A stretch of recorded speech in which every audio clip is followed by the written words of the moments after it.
Dalam digital learning itu namanya juga digital, pastinya akan sangat terkait erat dengan teknologi yang digunakan. Sebenarnya banyak mungkin yang melihat bahwa adanya teknologi, robot atau mesin itu bisa menggantikan peran manusia ya. Padahal sebenarnya tanpa sadar dari bangun tidur sampai tidur lagi nih, kita itu sudah menggunakan teknologi dan kita tidak bisa melepaskan kehidupan kita bahkan satu detik pun dari support teknologi untuk mendukung kehidupan kita. Jadi sebenarnya ini bukan tantangan yang harus kita istilahnya apa ya takut karena adanya teknologi itu akan menggantikan manusia. Justru itu kita gunakan gimana supaya yang tadinya mungkin untuk belajar, untuk upskilling, reskilling itu butuh waktu, butuh offline, butuh kumpul. Tapi dengan adanya teknologi semua hal tersebut terkait dengan fleksibilitas pembelajaran, bahan ajarnya, lokasi ajarnya itu bisa lebih dimudahkan dengan adanya teknologi. Jadi ini sebenarnya peluang yang besar sekali ya. Sangat fleksibel gitu dengan adanya teknologi. Selain fleksibel juga tentunya dengan adanya teknologi ini juga kan berpeluang supaya orang juga bisa cross learning, itu tidak hanya dalam satu lokal tertentu ya, tapi bisa cross countries, bisa cross bisnis ya. Jadi sangat digital learning ini menurut saya ini akan bukan hanya menjadi sebuah kebutuhan, tapi akan menjadi apa ya ke depan mungkin gaya hidup juga ya.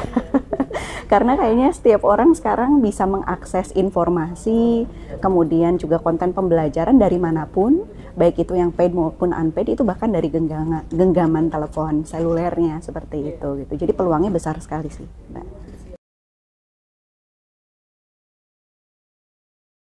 Sepengalaman saya, pelatihan melalui online ini memang ada positifnya, tapi ada hal yang juga mungkin istilahnya things to consider ya.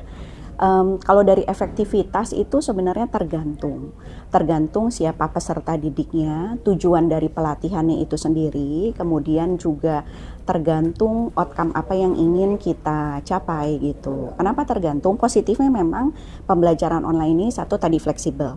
Dari sisi waktu fleksibel, bahkan kayak tidak harus kumpul bareng-bareng ya. Mungkin saya misalnya ditargetkan untuk menyelesaikan konten pembelajaran A berbarengan dengan rekan saya, tapi saya pengennya belajarnya pagi misalnya.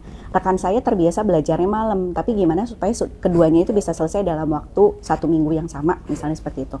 Nah, fleksibel dari sisi pengaturan waktu, kita bisa atur pace-nya, kita bisa atur juga waktunya. Yang kedua juga fleksibel dari sisi tempat, ya. Dari sisi lokasi. Jadi kita nggak harus masuk ke kelas, selalu masuk ke kelas, tapi juga kita bisa belajar dimanapun gitu. Kecuali mungkin yang interaktif online learning yang memang semuanya harus kumpul bersama ya. Memang ada waktunya antara fasilitator dengan peserta didik. Nah, tapi mungkin things to consider-nya menurut saya tetap ada beberapa outcome, tergantung outcome-nya itu yang kita tetap harus gabungkan dengan pelatihan offline. Contoh misalnya yang lebih istilahnya apa ya, technical kompetensi atau technical skill. Contoh misalnya pelatihan ngecor, pelatihan ngebor misalnya seperti itu yang sangat teknikal untuk mining misalnya seperti itu.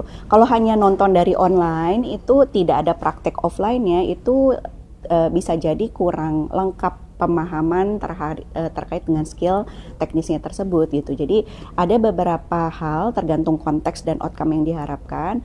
Online mungkin akan fully efektif ya. Tapi yang tadi technical skill yang memang butuh juga offline example atau training tetap harus dikombine dengan online-nya sehingga kita bisa sebut sebagai blended atau hybrid learning-nya seperti itu.